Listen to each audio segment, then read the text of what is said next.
Bonjour. Bonjour Maxime. Alors nous allons parler de votre film, si vous le voyez bien. Ah bah oui, c'est pour ça que je suis venu. D'accord. Je vais prendre une fiche. Ouais. Alors nous allons commencer par parler de votre vie personnelle. Alors Maxime, vous avez 14 ans. Oui, 14 ans au mois de décembre. 14 ans au mois de décembre. Vous êtes issu d'une famille bourgeoise. Non, peut-être pas quand même. C'est ce qui est écrit sur ma fiche. Et vous aimez les chariotes. Mais bon, nous ne parlerons pas de ça aujourd'hui. Nous allons maintenant parler de votre film. D'accord. Ce film est issu de votre idée, vous et Quentin. Oui. Qu'est-ce qui vous a donné l'idée de faire ceci? Bah déjà, c'est une passion mutuelle pour le cinéma. Enfin, cinéma. Pour filmer donc le cinéma. Et nous avons été inspirés par plusieurs films comiques. Nous, Michael Youn, et dans Les 11 Commandements, et nous avons décidé de reproduire ça en y ajoutant un scénario et nos propres idées. D'accord. Ici, nous voyons que vous avez passé vite à une petite étape, à vraiment un film populaire. Qu'est-ce que vous croyez qui s'est passé pour être aussi populaire que ça? Bah, je pense que les gens aiment le neuf. Des reprises qui ajoutent quand même une part de personnalité des réalisateurs. Même si c'est une reprise, ça garde son authenticité auprès des gens, auprès des jeunes. Et ça peut plaire à tout âge. L'humour peut être compris par toutes les personnes du monde. Donc si je comprends bien, vous dites que même une reprise peut plaire à certains publics. Oui, si on y ajoute une petite touche personnelle quand même. D'accord. Vous étiez 5 amis, Oui, au début. 4 acteurs dont un caméraman.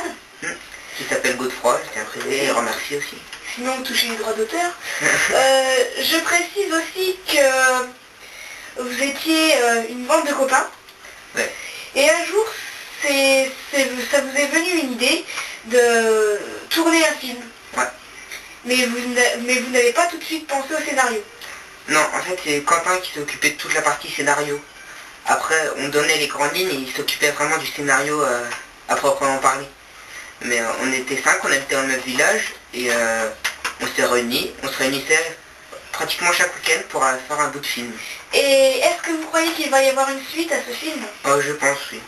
Et dans ce dernier, nous voyons que le film se passe tout le temps dans la campagne de ce petit village. Est-ce que vous pensez que dans votre prochain film ou prochain épisode, si on peut appeler ça des épisodes, est-ce que vous pensez qu'il y aura des scènes tournées autre part que dans ce village? Moi, je pense qu'il va y en avoir en ville. Des scènes qui vont se dérouler en ville. Après, moi, je peux rien dire sur les trucs, sur les épisodes suivants. Donc, si nous regardons bien du premier épisode au tout dernier, vous commenciez à 4 et vous terminiez à 13. Qu'est-ce qui s'est passé entre-temps pour qu'il y ait cette évolution?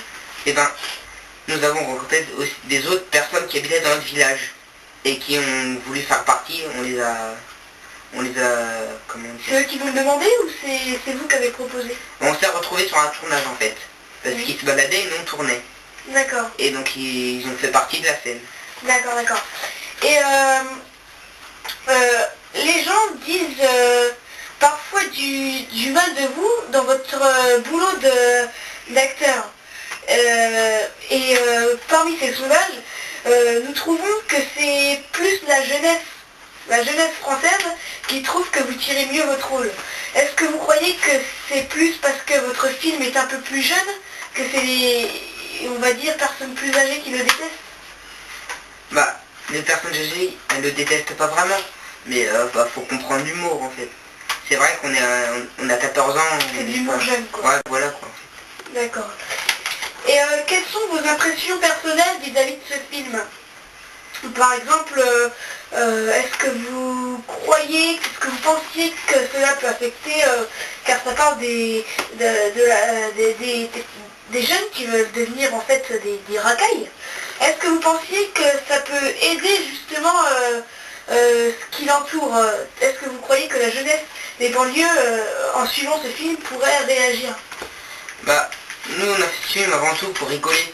C'est pas pour se moquer, mais c'est juste pour montrer un peu la réalité, enfin, Ouais. pour rigoler quoi.